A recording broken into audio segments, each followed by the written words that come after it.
دەنگۆی ئازادکردنی دەمیرتاش و جێبەجێکردنی چەند داوایەکی دیکەی کورد لە تورکیا ئاشکرا دەبێت. زانیاری نوێ لەبارەی وردبینیکردن لە لیستی موچەی مانگی دوی هەرێم و وادەی ناردنی ئاشکرا دەکرێت. ئەمریکا لەبارەی مانەوە لە ڕۆژئاوا و پشتیوانی هەسەدا بڕیاری کۆتاییدا. بەپێی هەواڵی ڕۆژنامەی دۆڤاری تورکی دەم پارتی گفتوگۆی پێشکەشکردنی چەند داواکاریەک بۆ دەوڵەتی تورکیا دەکات.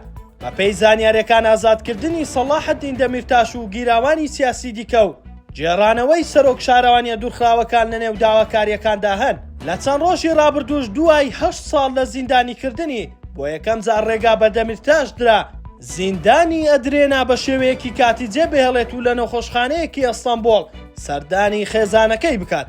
چاوەڕێ دەکرێت لە چوارچێوەی پرۆسەی ئاشتی هەنگاوەکان بۆ کرانەوە بەڕووی کورد لە تورکیا دەست پێ بکات. ئەگەرچی تا ئێساش بەشێک لە چاودێران بەگومانەوە لە نیەتی ڕاستەقینەی ئەردۆغان دەڕوانن. لیستی موچەی مانگی شوباتی موچەخۆرانی هەرێمی کوردستان لە 4 قۆناغی 2 قۆناغی بڕیوە. ئەوە دابەشکردنی موچا دەکەوێتە دەی ئەم مانگە و موچەی مانگی ئازاریش دەکەوێتە دوای جەشن.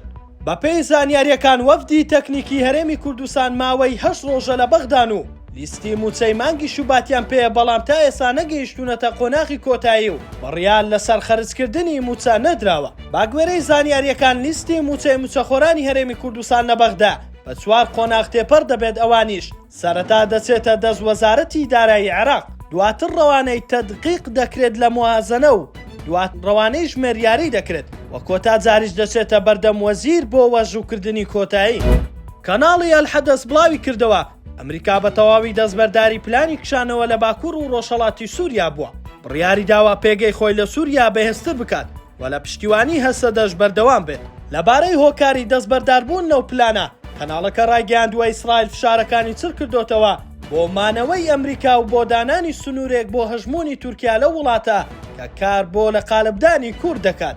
جێی باسا بەپێی سەرچاوە هەواڵیەکان ئیسرائیل داوای کردووە سووریای نوێی فیدراڵی بێت و کورد و درۆزەکان دەسەڵاتی خۆیان هەبێت.